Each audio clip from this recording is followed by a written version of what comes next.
मुंबई आग्रा महामार्ग, अफाट निसर्ग सौंदर्य, त्र्यंबकेश्वर तीर्थक्षेत्र, धम्मगिरी विपश्यना केंद्र, आदिवासी पट्टा, भाताची शेती, पावसाळ्यात पडणारा जोरदार पाऊस आणि उन्हाळ्यात असणारं पाण्याचं दुर्भिक्ष हे वर्णन आहे नाशिक जिल्ह्यातल्या इगतपुरी विधानसभा मतदारसंघाचं. पण इगतपुरी मतदारसंघ सध्या या वर्णनामुळे चर्चेत नाहीये, तो चर्चेत आहे तिथं सुरू असलेल्या पक्षांतरामुळे. काँग्रेसचे विद्यमान आमदार हिरामन खोसकर यांनी अजित पवार गटात प्रवेश केला.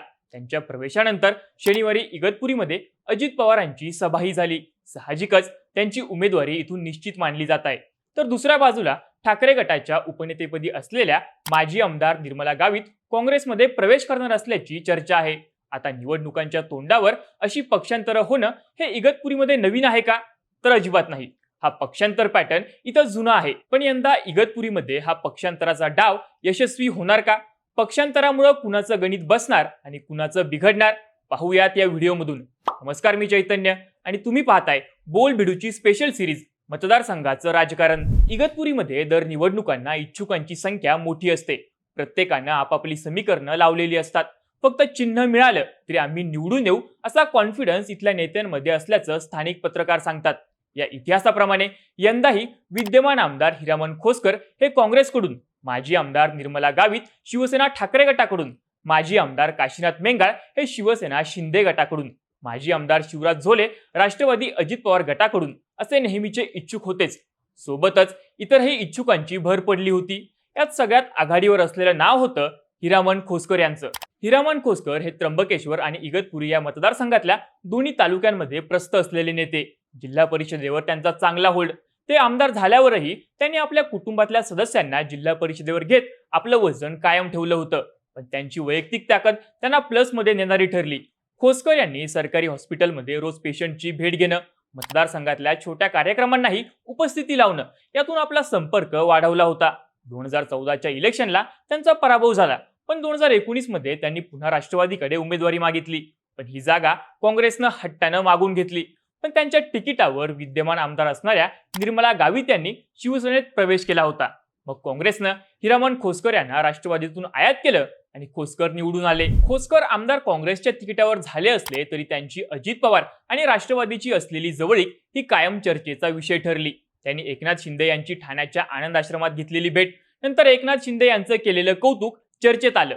विधान परिषद निवडणुकीमध्ये काँग्रेसच्या कुठल्या आमदारांनी क्रॉस वोटिंग केलं हा प्रश्न आला तेव्हाही हिरामन खोसकर यांच्यावर आरोप झाले. काँग्रेसनं त्यांचं निलंबनही केलं. पण खोसकर काँग्रेसकडून तिकीट मिळवण्याबाबत आशावादी होते. पण काँग्रेसकडून तिकीट मिळणार नाही ही चर्चा जशी सुरू झाली तसं खोसकरांनी वेगवेगळे पर्याय चाचपून पाहिले. त्यांनी शरद पवारांची भेट घेतली. संजय राऊत यांची भेट घेऊन लोकसभेला दिलेल्या लीडचा दाखला दिला. पण डाळ शिजली नाही. ती शिजली अजित पवारांच्या राष्ट्रवादीत.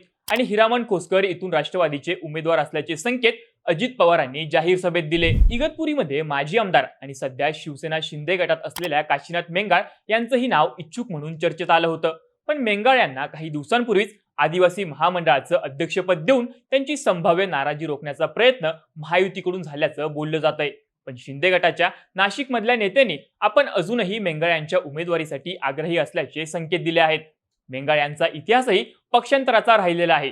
त्यामुळे ते काही भूमिका घेणार की शिंदेच्या शब्दाला मान देणार हे खोसकर यांच्यासाठी महत्वाचं असेल. दुसऱ्या बाजूला महाविकास आघाडीत या जागेसाठी 2 उमेदवारांमध्ये चुरस रंगण्याची शक्यता आहे. मागच्या वेळी वंचित बहुजन आघाडीकडून विधानसभा निवडणूक लढलेले लकी जाधव आता काँग्रेसकडून इच्छुक आहेत. त्यांनी गेल्या वेळी 10,000च्या आसपास मतं घेतली होती. तरी यंदा आधीपासून सुरू केलेली तयारी, इथं मागच्या 3 टर्म काँग्रेसला मिळालेलं यश आणि जाधव यांच्याकडे असलेलं महाराष्ट्र आदिवासी परिषदेचं अध्यक्षपदही त्यांच्या पथ्यावर पडू शकतं अशी चर्चा आहे. याच जोरावर त्यांनी उमेदवारीसाठी मागणी केली आहे. पण जाधव यांचं नाव मागं पडण्याची शक्यता आहे. याचं कारण म्हणजे इथं निर्मला गावित यांचा होणारा संभाव्य प्रवेश. इगतपुरीच्या काँग्रेसच्या 2 टर्म आमदार असणाऱ्या निर्मला गावित यांना ठाकरे गटानं उपनेतेपद देऊन ताकद दिली होती. पण ही जागा काँग्रेसला सुटत असल्यानं त्या पुन्हा घरवापसी करतील अशी शक्यता आहे. त्यांना काँग्रेसकडून उमेदवारीची आशा आहे. पण नाना पटोले यांनी या जागेवर उमेदवार आयात करणार नसून स्थानिक उमेदवाराला प्राधान्य दिलं जाईल असं विधान केलंय. शिवाय निर्मला गावित यांना पक्षीय कामासाठी काँग्रेसमध्ये परतायचं असेल तर त्यांचं स्वागतच आहे असंही पटोले म्हणाल्यानं गावित यांच्या उमेदवारीबद्दलचा संभ्रम कायम आहे. गावित यांना तिकीट मिळालं तर जाधव आणि स्थानिक काँग्रेस कार्यकर्ता नेमकी काय भूमिका घेणार हे महत्त्वाचं ठरणार आहे. 2 टर्म आमदारकी, मतदारसंघात असलेला कनेक्ट यामुळे गावित यांची मतदारसंघात ताकद आहे. ही गोष्ट सुद्धा निर्णायक ठरणार आहे. त्यात काँग्रेसची डोकेदुखी वाढवणारी गोष्ट म्हणजे हिरामण खोसकर यांनी काँग्रेसमधून जाताना केलेली मैदानावरची बेरीज. मूळ काँग्रेसचे असणारे, नंतर मात्र शिवसेनेत गेलेले संदीप गुळवे, जिल्हा परिषदेचे माजी उपाध्यक्ष संपत सकाळे हे सुद्धा खोसकर यांच्यासोबत अजित पवारांसोबत गेले आहेत.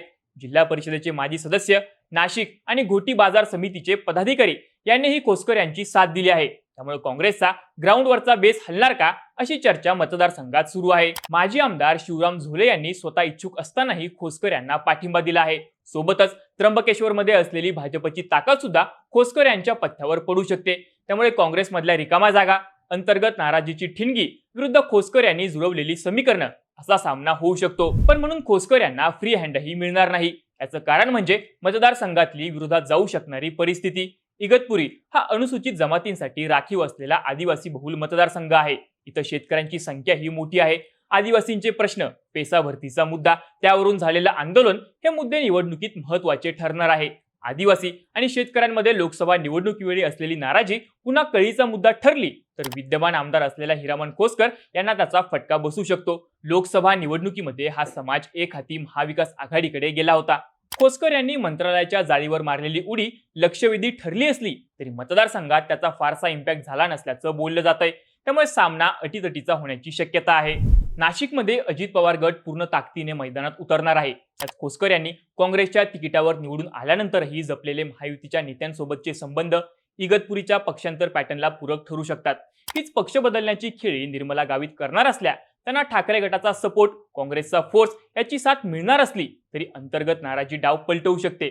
आणि ही नाराजी मोडून काढता आली तर डाव गावितांच्या विरोधात नाही तर बाजूनं पलटू शकतो. तुम्हाला काय वाटतं? इगतपुरीत पक्षांतर पॅटर्न कुणाला साथ देईल? तुमची मतं आणि प्रतिक्रिया कमेंट करून नक्की सांगा आणि बोल व्हिडिओच्या YouTube चॅनलला सबस्क्राईब करायला विसरू नका.